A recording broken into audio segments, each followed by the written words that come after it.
talk about shops a second. Like, I get comments all the time like, you have a beautiful shop. Yes, I do. I'm sorry. I put wood all over the wall, so it's pretty. I believe in a beautiful space, but don't let that intimidate you. When I started woodworking, I was in a 7 by 12, 7 by 14 shed that we built with my dad from crap that we pulled out of a dumpster.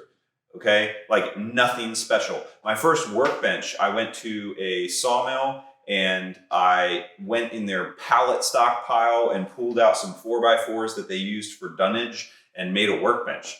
My second shop was a 10 by 19 carriage house with low ceilings and 110 power.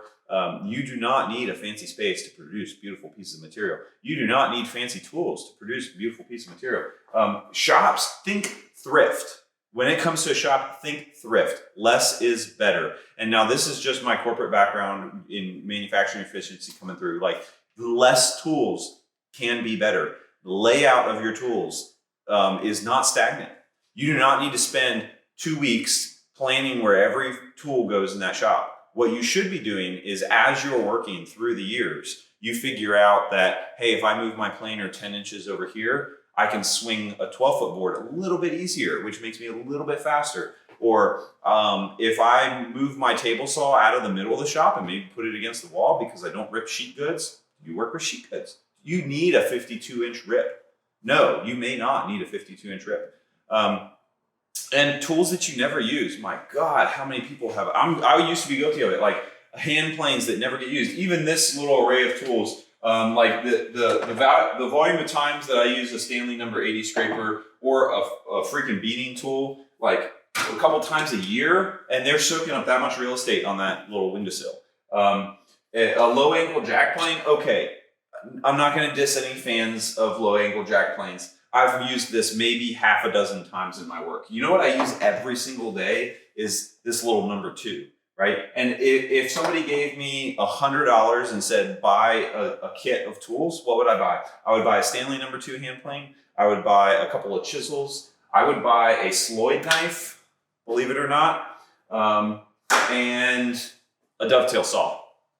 And that would be it, right? And I would buy the cheapest possible things I could find at a flea market, and I would restore them. And probably one of the best little planes is a little 102 low angle block plane. You don't need fancy stuff. You don't need color coordinated stuff. You don't need a lot of stuff. Most shops that I walk into are way too crowded. Another thing to think through, if at all possible, don't store wood inside your shop. It clutters your workspace. It takes up all the corners. It makes it feel crowded. If at all possible, if you're building a brand new shop, the best thing you could do is build a separate overhang type room off the side of the shop that all the lumber goes in, and limit yourself to that space. If that gets full, you don't buy any more lumber. And use that as a personal threshold. Like, you have a hoarding problem, make your space smaller and start getting rid of shit.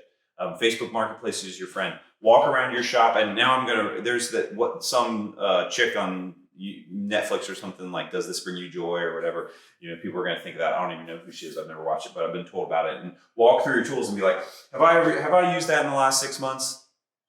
If you can't answer yes, there's a good chance that it should not be taking up space, especially in your bench space. So, big fan of thrift. Think thrift. What do I need to get this piece done and get it out the door? And don't get me wrong, I appreciate really nice tools. This little block plane that I had engraved is fantastic. I love it. But it's also a plane that I would never do without, right?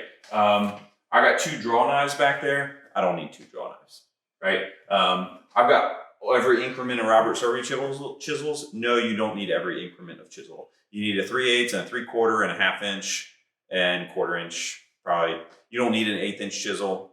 Don't go chasing it. You don't need an 1.5 inches. Don't go chasing it. Just make some furniture.